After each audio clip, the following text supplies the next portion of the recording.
está previsto a gente esclarecer dúvidas sobre o padrão I3E e apresentar o material do padrão Profibus.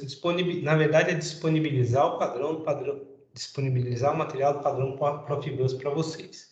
Já está disponibilizado aqui os dados do padrão Profibus. Tem os vídeos aqui para vocês assistirem. Tem o vídeo, né, do padrão Profibus. E o arquivo disponível aqui em arquivos do Profibus. Eu não vou entrar a fundo nesse caso aqui. Eu vou deixar para a gente conversar sobre isso na semana que vem, porque hoje eu tinha pedido para vocês resolverem um exercício do slide 56 e 57 e entregar até às 14h50. Só o Igor entregou esse exercício e eu quero repassar para vocês como é o padrão I3E 802.11, que é o padrão da internet sem fio. Por que é que eu estou falando desse padrão com vocês? Esse padrão, gente, é o padrão que vai vigorar da agora para frente. Se vocês pensarem em algum tipo de comunicação, a comunicação que a gente vai fazer vai ser uma comunicação sem fio. Não vai ser outro tipo de comunicação. Ó, estão batendo na porta aqui. Eu peço só um minuto para vocês e eu já volto a falar com... Ah, não. Foi meu filho que chegou, gente. Podemos continuar.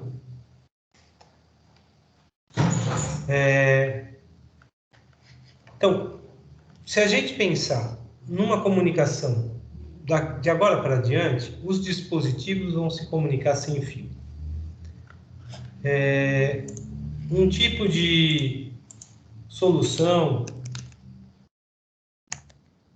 que a gente vai cada vez mais ouvir falar vai fazer uso do ESP32. O ESP32 é um dispositivo como esse aqui.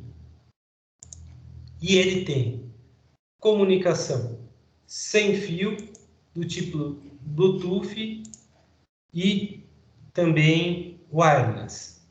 Tá vendo? São 32 bits, 2.4 GHz, tem Wi-Fi, Bluetooth e outras comunicações que a gente consegue fazer com ESP32, tá? Se vocês me perguntarem o que é que vai acontecer daqui para frente, é cada vez mais ter dispositivos usando esse tipo de solução. Nem é Arduino. Dá para programar ESP32 usando o IDE do Arduino. Não tem problema. A gente não usa todas as características dele. Deixa eu ver se eu pego o datasheet dele. Aqui tá, só são as páginas, né?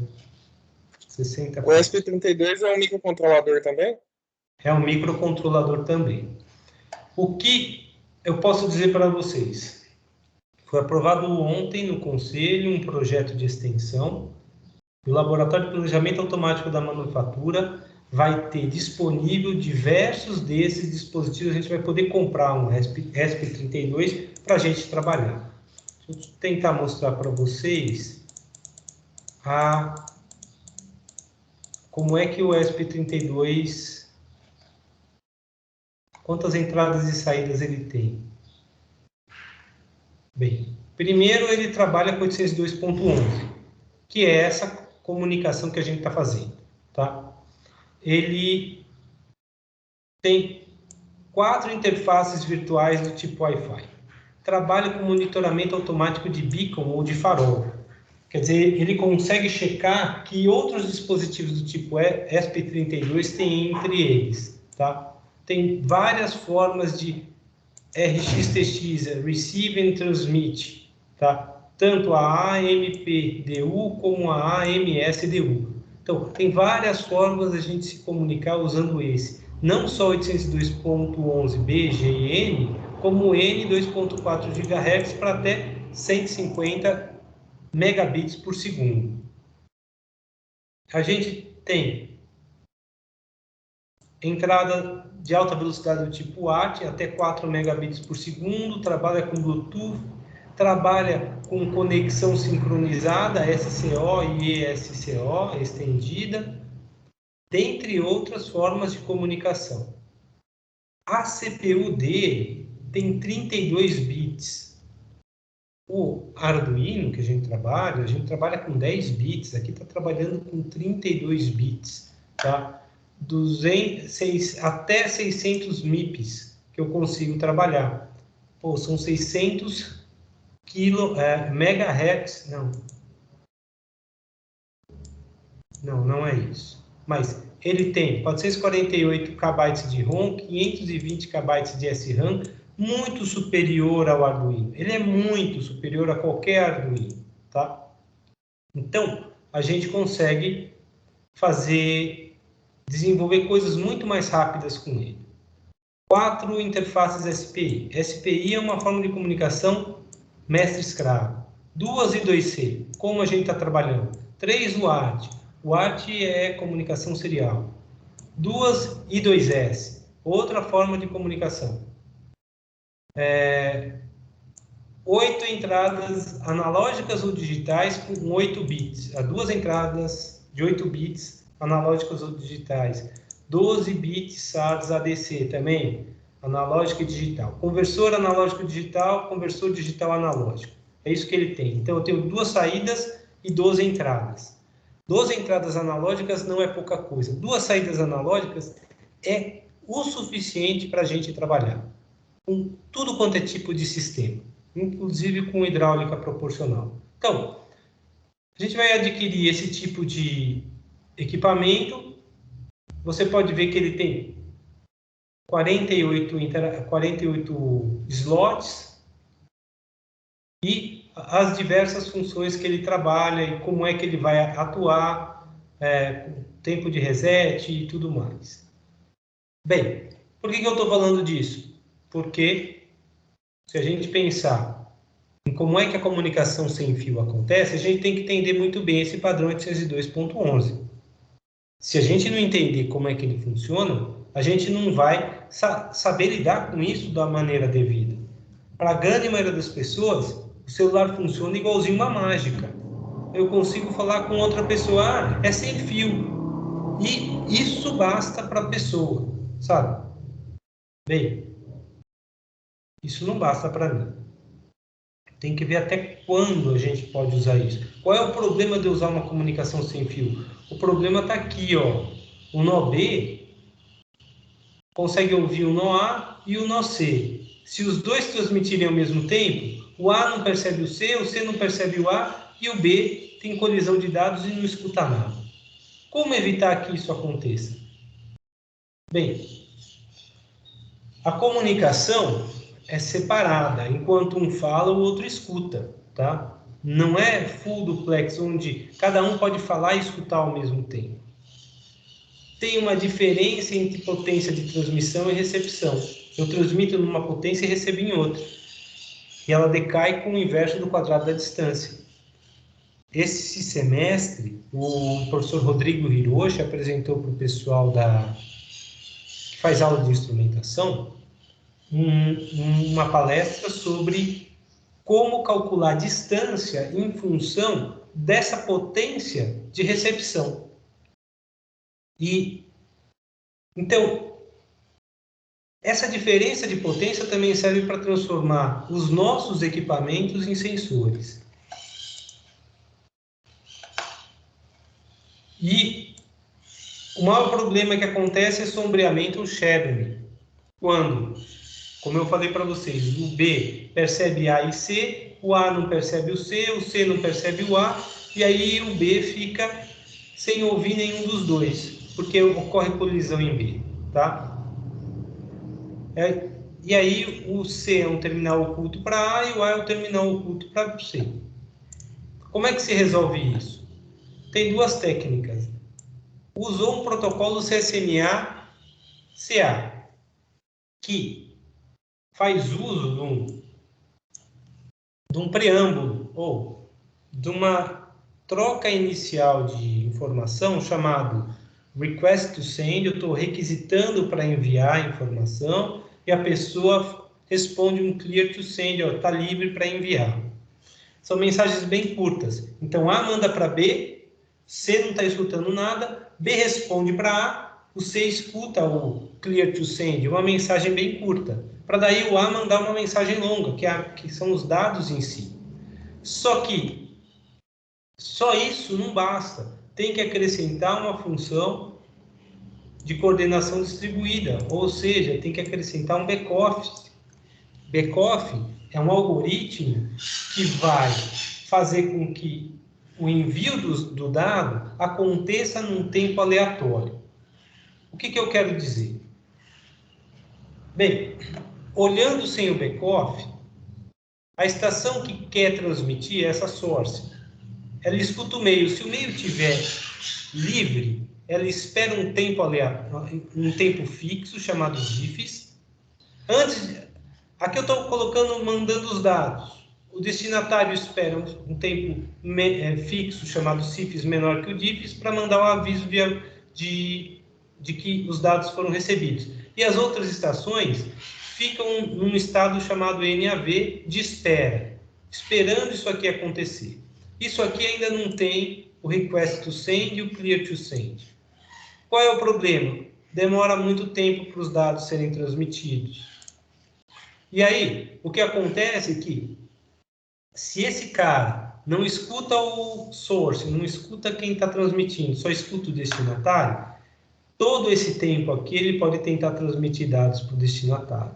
E para evitar que nesse momento ele gere colisão de dados no destinatário, eles acrescentaram, o que está mostrado aqui, eles acrescentaram, por exemplo, a estação 2 tenta transmitir, e aí vai dar problema. Eles acrescentaram duas coisas. Primeiro, um tempo aleatório, depois do diffs, que eles chamaram de backoff. Além de um tempo fixo, eles vão gerar uma parte de tempo randômica, que tem tamanho de 0 até um tamanho máximo. Imagina a estação 1, ela começa a escutar o meio aqui. A estação 2, ela começou a escutar o meio aqui. Ela vai esperar o diffs e o tempo aleatório dela foi de 6. A estação 1 começou a escutar o meio aqui e ele está vazio. Escutou o diffs e o tempo aleatório dele foi 0. Ele transmite o dado, espera cifs, recebe o acknowledgement para depois ter um novo diffs. Essa estação que estava contando 6, 5, quando vê que o meio está ocupado, ele entra em flow, ele congela o tempo do backoff em 4, terminou de ouvir o ACK, espera novamente o diffs, que é fixo, e volta a contagem do backoff onde ele parou. E aqui ele vai estar em NAV, nesse busy medium, meio ocupado. O uso de um backoff faz com que estações, tão logo esperem diffs, quando o meio estiver livre, não gerem colisão. Então, reduzo a quantidade de colisão. E aqui também tem um algoritmo de espera exponencial. Vai sempre extrair um valor aleatório entre 0 e um número máximo. Esse número máximo vai depender do número de tentativas que ele tentou transmitir. E cada vez que ocorre uma colisão, ele aumenta esse tempo. Então, o backoff vai ter um tempo mínimo, inicialmente. Se ele está escutando e teve que parar, ele aumenta esse tempo de backoff para a próxima vez, até um limite máximo, que são 5 tentativas. E como eu falei para vocês, acrescenta-se esse RTS e esse CTS. Então, a estação que transmite espera cifs, vai entrar entre os cifs e o RTS a contagem do backoff, vai transmitir o RTS para quem recebe, essa está transmitindo, essa está recebendo. O RTS é uma mensagem curta, depois de cifs fixo ele manda um CTS, o terminal oculto vai ouvir no mínimo CTS, os outros terminais vão entrar em NAV de RTS, enquanto os terminais ocultos em NAV de CTS, para daí enviar o dado e depois esperar CIFS e receber um acknowledgement, um aviso de recebimento. Quando a gente pede para criar um programa para esse tipo de estação, a estação tem que estar preparada para qualquer dessas situações. Primeiro, entrar em NAV de RTS. Segundo, entrar em NAV de CTS. Bem, a estação tem que primeiro checar se tem mensagem nova para enviar. Sempre. Tem mensagem nova para enviar, vai ouvir o e-mail. Se o e-mail estiver ocupado, ou ele vai ouvir um RTS, ou ele vai ouvir um CTS, ou ele vai ouvir um dado, ou ele vai ouvir um ACK. E aí ele vai entrar em NAV. Pode ser de RTS ou de CTS. Vamos pensar só nesses dois. Se o e-mail estiver livre, ele vai esperar diffs ouvindo o e-mail. Sempre ouvindo o e-mail. E-mail continuo livre, ele vai gerar um número aleatório e vai contar o backoff. Enquanto estiver contando o backoff, ele vai ter que armazenar o decremento dele. À medida que vai decrementando, ele armazena esse número, porque se ele ouvir algum RTS ou algum CTS, e só pode ser isso que ele pode ouvir, porque as estações sempre vão mandar isso antes de mais nada, ele entra em NAV ou de um ou de outro e congela o valor do backoff, aonde ele parou de contar. Bem, na próxima vez, quando ele ouvir o ACK de quem recebeu, ele vai esperar o CIFS, vai recontar o backoff de onde ele parou, recontando o backoff de onde ele parou e o e-mail estando livre, ele vai enviar o RTS, espera a CIFS, recebe um CTS, espera a CIFS, envia os dados, espera a CIFS, recebe um ACK e termina aqui. Ah, se não recebeu o CTS, ele vai ter que fazer uma nova tentativa. Se durante essa espera de diffs e backup o e-mail fica ocupado e ele recebeu um RTS, aí ele vai ter que mandar um CTS. Então, a própria estação que está esperando para enviar dado pode receber uma informação, pode receber uma mensagem e tem que tratar essa mensagem. Por isso que esse padrão ele não é tão simples, mas de qualquer forma, a largura da banda é compartilhada. Todo mundo escuta o mesmo meio. Tem formas de se resolver isso, mudando a frequência de comunicação. E o pessoal tenta fazer isso. O XBee faz isso automaticamente. Ele coordena a troca de mensagens. E eles fazem uso de modulação de sinal para que vários elementos possam se comunicar ao mesmo tempo. Tem comunicação XBee, que é para todo mundo, em banda larga, e aí enquanto um fala, todo o resto tem que escutar. Não foi a que a gente ensinou no laboratório.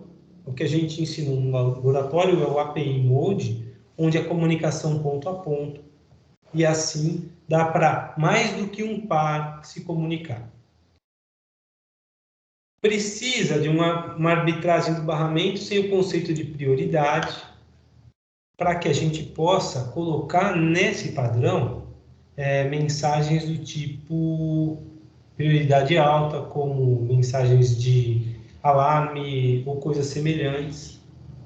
A colisão ocorre quando duas ou mais dispositivos tentam transmitir simultaneamente e colisões bloqueiam a rede inteira.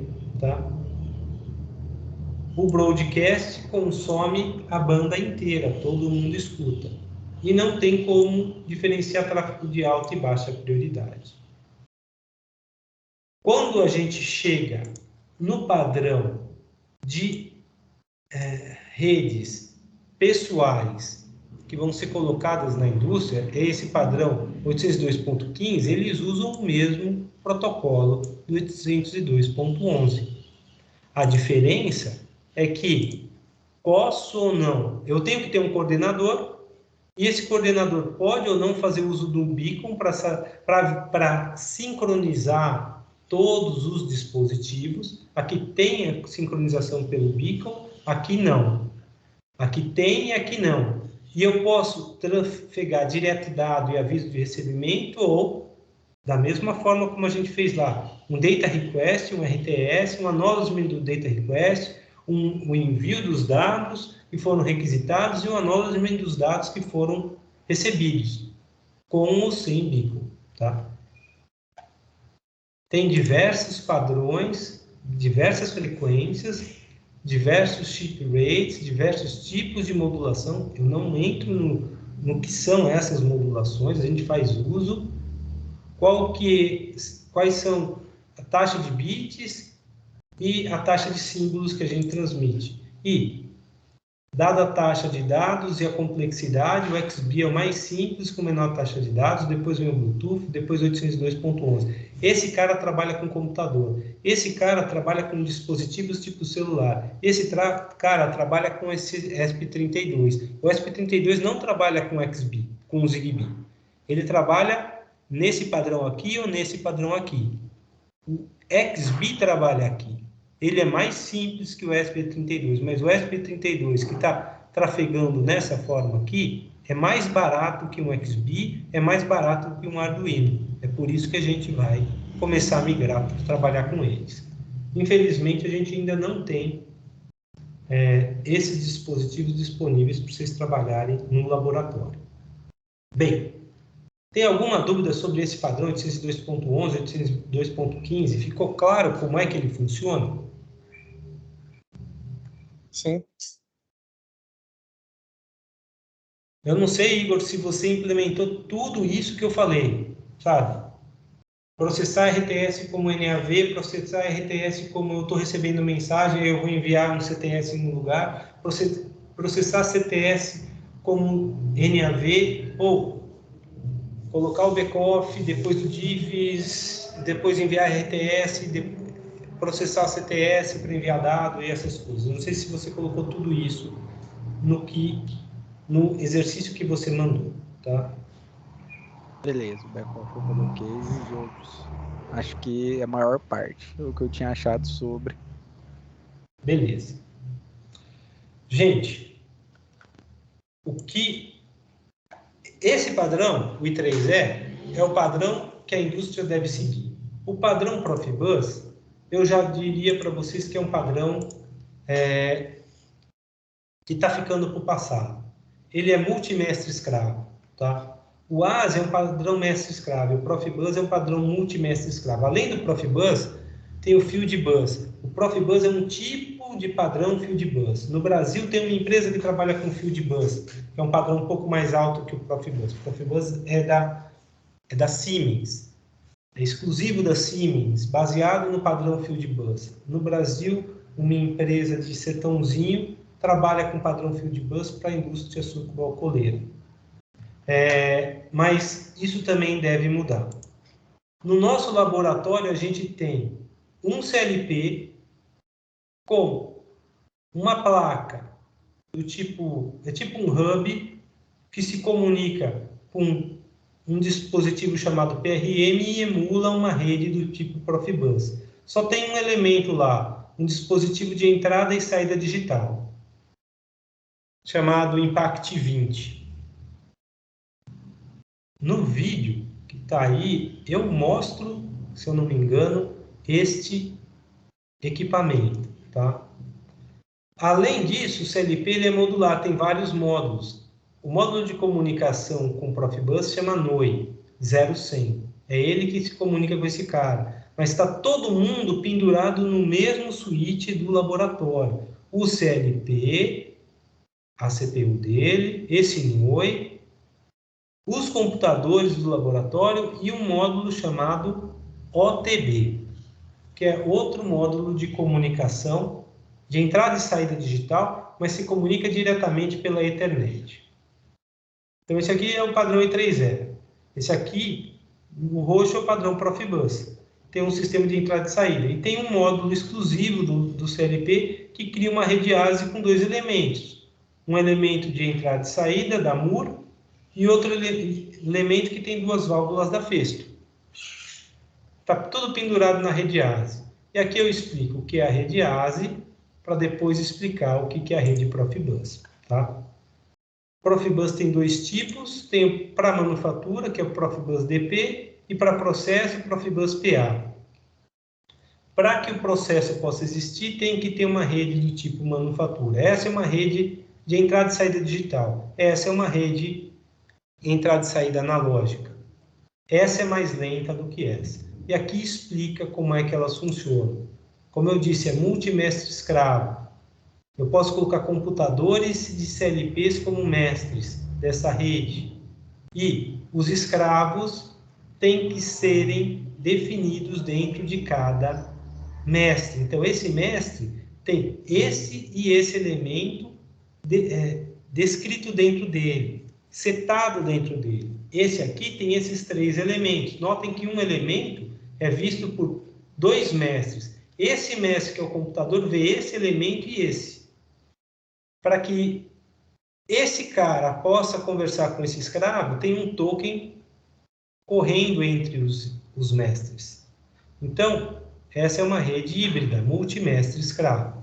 Trabalha de 500 kbps por segundo a 12 megabits por segundo. Só que a Profibus PA trabalha com uma taxa fixa de 31,25 kbps por segundo.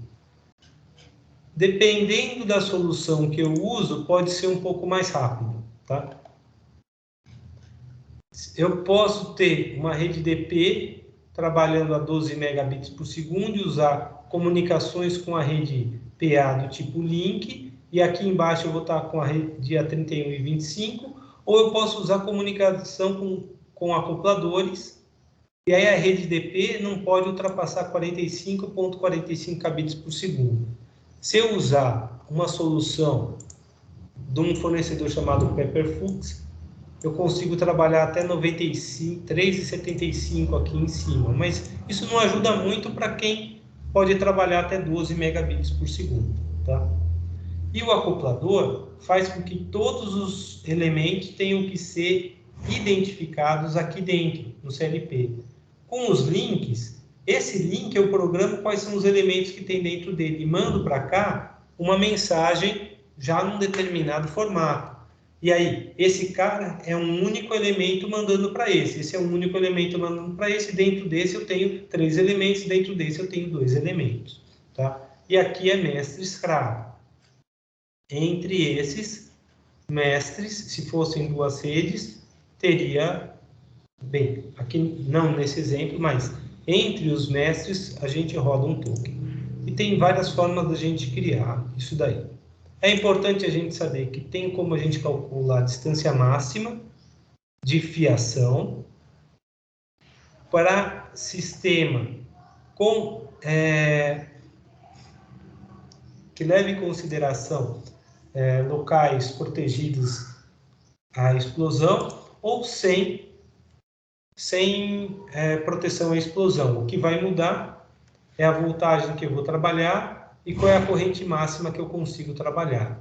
Se eu estou trabalhando no ambiente à explosão, no máximo 100 mA, e a diferença de tensão é de 3 volts.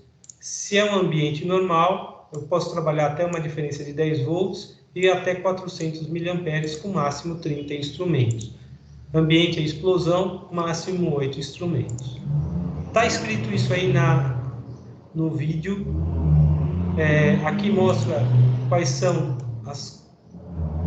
os tipos de mensagens principais que a gente pode trocar. O que existe é uma ideia chamada qual é o tempo que um bit é transmitido, eles chamam de T-bit, é 1 sobre o valor da taxa de comunicação. Então, o tempo para enviar um bit a 1,5 megabits por segundo é de 0,67 milissegundos para 12 megabits por segundo, 83 nanosegundos. Tá? Tem delays fixos para a gente acrescentar numa rede DP para ter o tempo de ciclo total. E tem um exemplo aqui de cálculo desse tempo de ciclo total. E na rede PA tem um outro tempo de ciclo que segue essa forma. Tá? Então, peço para vocês darem uma olhada nesse material, no vídeo, e semana que vem a gente tira a dúvida. Dúvida sobre padrão I3E, pessoal? O que vocês querem me perguntar?